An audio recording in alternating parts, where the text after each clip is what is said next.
ভূত কাহিনীতে সবাইকে স্বাগতম। এটি এর দ্বিতীয় এপিসোড। তো চলুন সরাসরি গল্পে চলে যাই। আজকে যেই গল্পটি বলবো সেটি হচ্ছে আমার এক বন্ধুর খুড়োর মানে চাচার কাহিনী। এখন থেকে প্রায় 50 বছর আগের একটা কাহিনী। তো এটা একটা গ্রামের কাহিনী। ওনার নাম ছিলেন সনাতন ছিলেন সনাতন দত্ত। উনি হাটের এক মুদি দোকানে কাজ করতেন। তো ওই দিন ছিল হাট বাজার। গ্রামে প্রতিদিন আসলে বাজার বসে না, যে কোনো 2 দিন বা একদিন বাজার বসে। তো ভালো কথা, ওই দিন আসলে হাটটা ভাঙতে ভাঙতে অনেক দেরি হয়ে যায়। তো দোকানের যে মালিক শুভ, অনিমেষ শুভ, উনি বলেন যে সনাতন, তুমি আজকে যাও না, ঠিক আছে? ওইদিকের তো তোমার বাড়ির ওইখান দিয়ে যাইতে যে বাঁশবাগানটা পড়ে, ওইটা তো খারাপ পড়ে, তুমি ওই দিক দিয়ে আর যাওয়ার দরকার নেই এত রাতে। অনেক ধরনের কথাবার্তা শোনা যায়, অনেক অশরীরীর বিষয় শোনা যায়। পরে কি হইতে কি হয়, দরকার কি এত রাতে, আর দরকার নেই এত রাতে যাওয়ার। তো ওই দিন সনাতনের বাড়িতেও আবার কাজ ছিল। সনাতন বলছে, না মশাই, আজকে আমার যাইতেই হবে, বাড়িতে কাজ রয়ে গেছে। তো ওনাকে বোঝানো হয়, উনি আসলে ওইটা এড়ায় যান। উনি যাবেনই ডিটারমাইন্ড, একদম যেতেই হবে। তো ওইটা উনি ঠিক করে রাখেন। তো পরে দেখা যায় যে হাটটাট শেষ হয়ে যাওয়ার পরে, সব কিছু কমপ্লিট হয়ে যাওয়ার পরে তো উনি রওনা দেন, দোকান টোকান ঝুপড়ি টুপড়ি সব বন্ধ করে। তো উনিও প্রথম একটু ভয়ে ছিলেন যে এত রাতে কখনোই উনি রওনা দেন নাই। মানে প্রায় 10:30 রাতের জন্য, মানে গ্রামের জন্য এটা অনেক রাত, বেশ রাত। আর এটা 50 বছর আগের জন্য তো বিশাল ব্যাপার একটা। তো ওনার সব কিছু কাজ শেষ করতে করতে এতটা দেরি হয়ে যায়। তো অগত্যা উনি রওনা দেন। হাতে ওনার টর্চ ছিল, ব্যাগ ছিল, বাজারের ব্যাগ। তো উনি ওগুলা নিয়ে চলে যান, বাজার সদাই অল্প কিছু করে চলে যান। তো এখন সমস্যাটা হচ্ছে, ওনাদের যে এই দিন ওইদিকে বাড়িতে প্রায় ওনার বাজার থেকে প্রায় 3-4 কিলোর মতো আর কি। তো বেশ হাঁটতে হয়। এখন এই জায়গার মধ্যখানে বা কাছাকাছি একটা জায়গায় একটা বাঁশবাগান পড়ে। বাগানটা বেশ বড়, প্রায় 200 মিটার 300 মিটারের একটা বাঁশবাগান, একটা বাঁশবনই বলা চলে, মানে উডস। তো ওই বাগানের নিয়ে অনেক ধরনের লোককথা, লেজেন্ড শোনা যায়।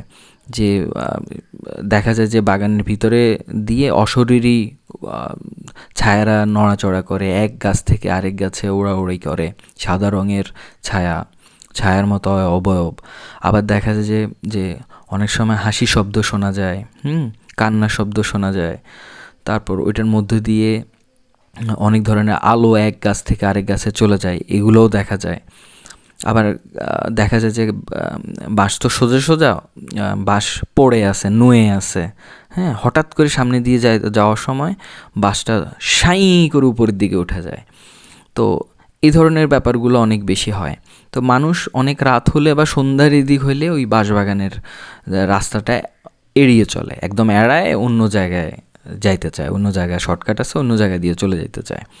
তো ওনার বাড়ির আর শর্টকাট নাই, এই একটাই রাস্তা, ওনারা কিছু করার নাই, এই রাস্তা দিয়ে ওনারা যাইতে হবে।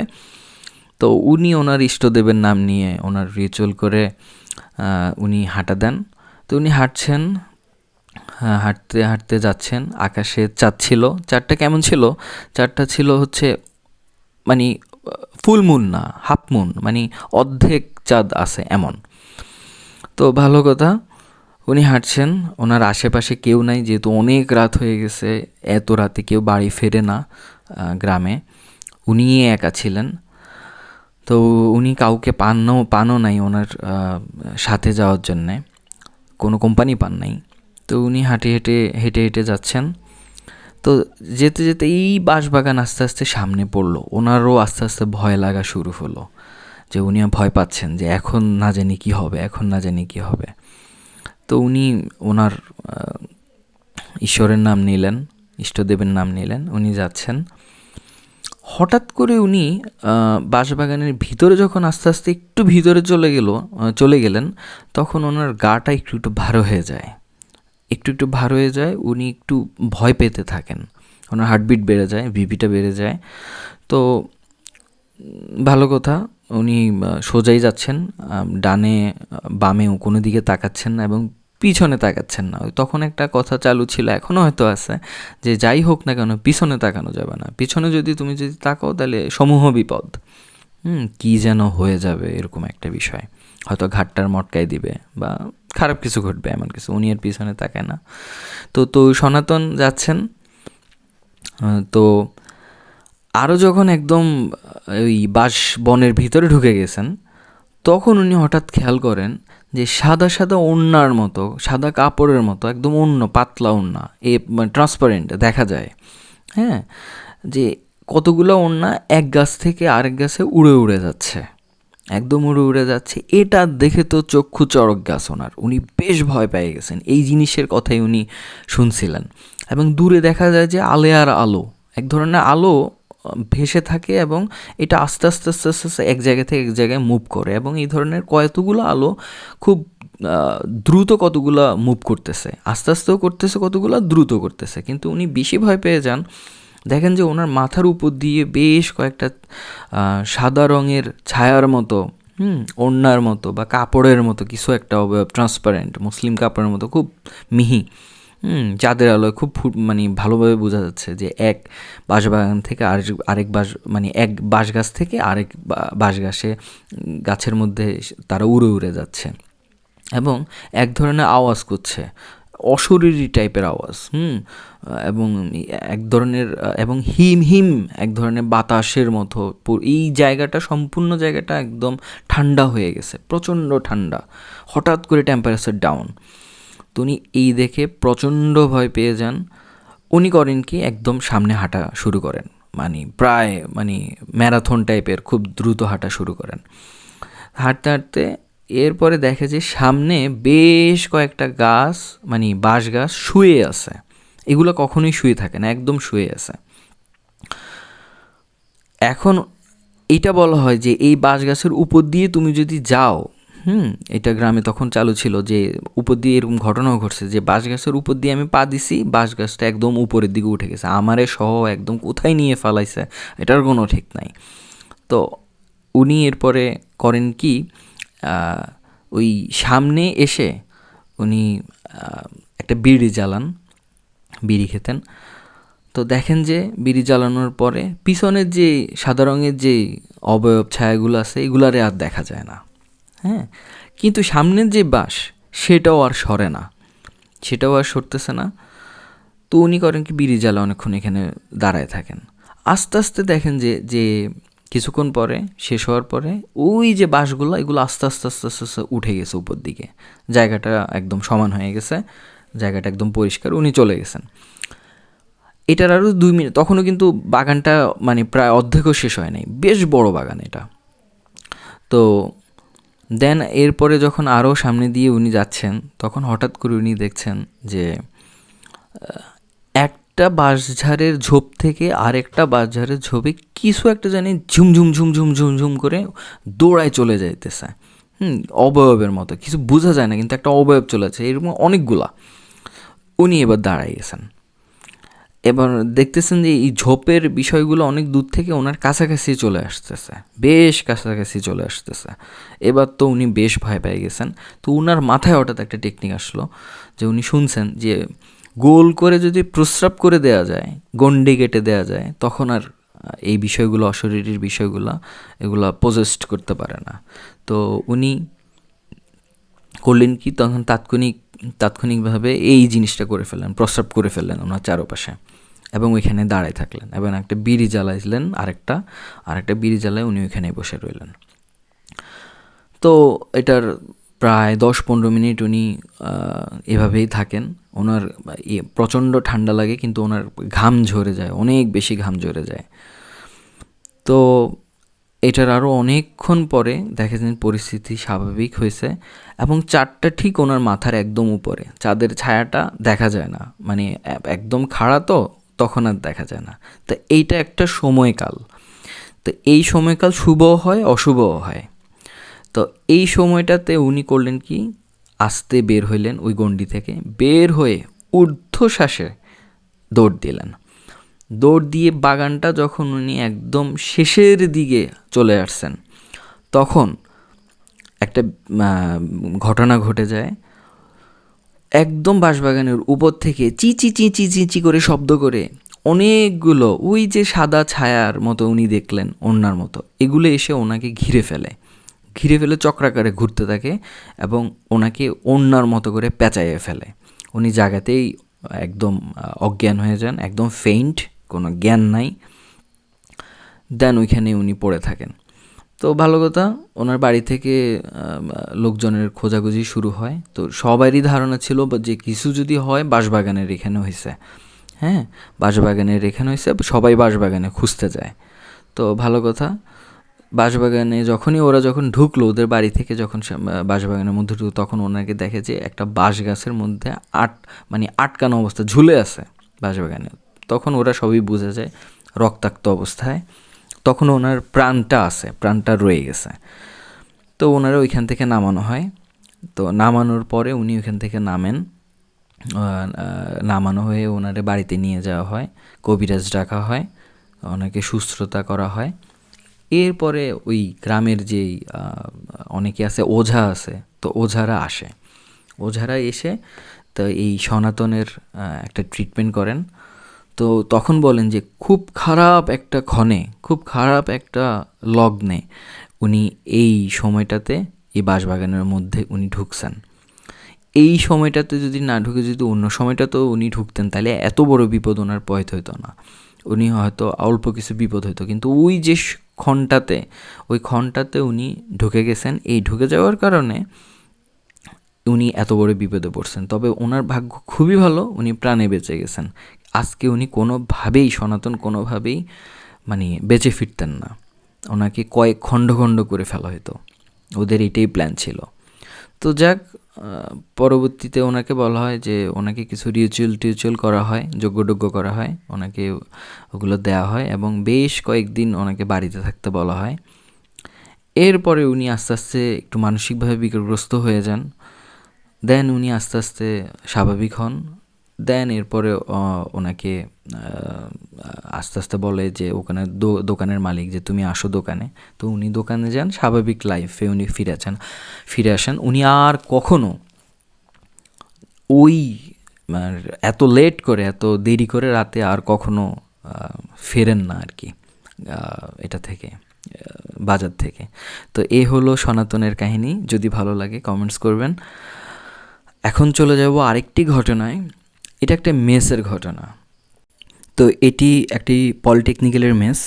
তো সঙ্গত কারণেই মেসের নামটি নেওয়া যাচ্ছে না, বা আমরা নেই না, স্থানকাল পাত্র আমরা কখনোই উল্লেখ করি না। তো এখানে 5 জন বন্ধু, এরা একই ইয়ারে পড়তো, কিন্তু ডিপার্টমেন্ট ভিন্ন ছিল। বাট এদের শিফট প্রায় একই ছিল, মর্নিং শিফট। তো এরা সবাই বন্ধু, একই ডিপার্টমেন্টের না হলেও পলিটেকনিক্যাল হয় কি মেসের মাধ্যমে বন্ধুত্বটা অনেক বেশি গাঢ় হয় এবং এই বন্ধুত্বগুলো অনেক বেশি দিন পর্যন্ত টিকে থাকে। তো এরা বেশ কিছুদিন যাবৎ মেস খুঁজছিল কিন্তু পাচ্ছিল না। পরবর্তীতে একটা গ্রামের পাশে একটা একটু আউটসাইডে, ব্যাকওয়ার্ড সাইডে একটা মেস পায়। তো ওই মেসে ওরা উঠে। তো মোটামুটি ওদের সব কিছু গোছানো হয়ে যায়, সব ঠিকঠাকই থাকে মোটামুটি। যায় 1 সপ্তাহের মতো যায়, 10-15 দিনের মতো যায়।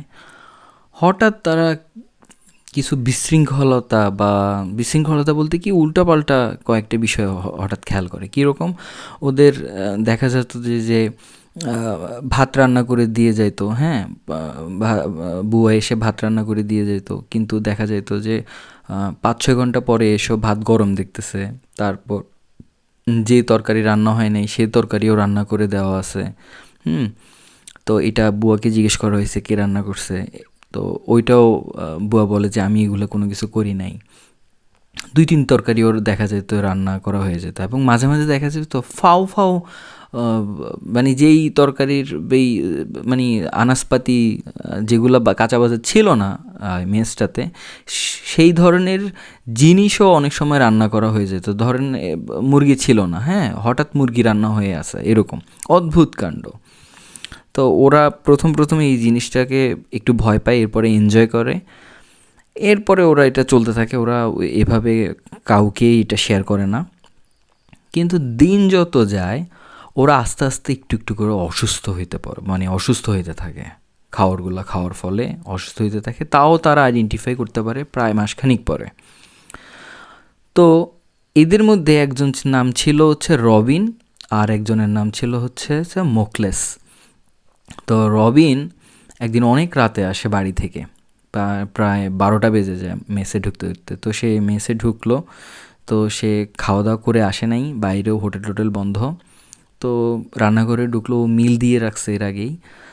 মেসে সবসময় আপনারা জানেন মিল সিস্টেমের বিষয়টা থাকে, যারা পরিচিত তারা অবশ্যই বুঝতে পারবেন মিল সিস্টেমটা কী। তো সে ওই দিন ছিল পূর্ণিমা, তাদের রান্নাঘরে যে পাকঘর, ওই পাকঘরে যখন গেল, ওই পাকঘরের জানলাটা ওপেন থাকতো সব সময়। তো ওইটার পিছে মানে ঘন গাছপালা ছিল, নারিকেলের গাছ, অন্যান্য অনেক বড় বড় গাছ, হ্যাঁ, কড়ই গাছ, বড় বড়। তো 2টা নারকেল গাছ ওদের প্রায় 50-এর সামনে ছিল, বেশ বড়। তো ওই দিন দেখে যে ওই নারকেল গাছ 2টা পাশাপাশি ছিল, প্রায় 20 দূরত্বের। তো দেখে একটা বিশাল অবয়ব, একটা পা একটা নারকেল গাছে রাখছে, আরেকটা পা আরেকটা নারকেল গাছে রাখছে। তাহলে কত বড় অবয়ব হইতে পারে এটা চিন্তাই করতে পারেন। এইটা দেখে সে স্টাক হয়ে গেছে পুরোপুরি। সে এটা দেখতেছে যে এটা আসলে আমি এটা কি দেখতেছি, কিন্তু কোনো ধরনের পাই দেখা যায়, কিন্তু এটা আকাশের দিকে একদম উঠে গেছে, আর কোনো কিছু দেখা যায় না।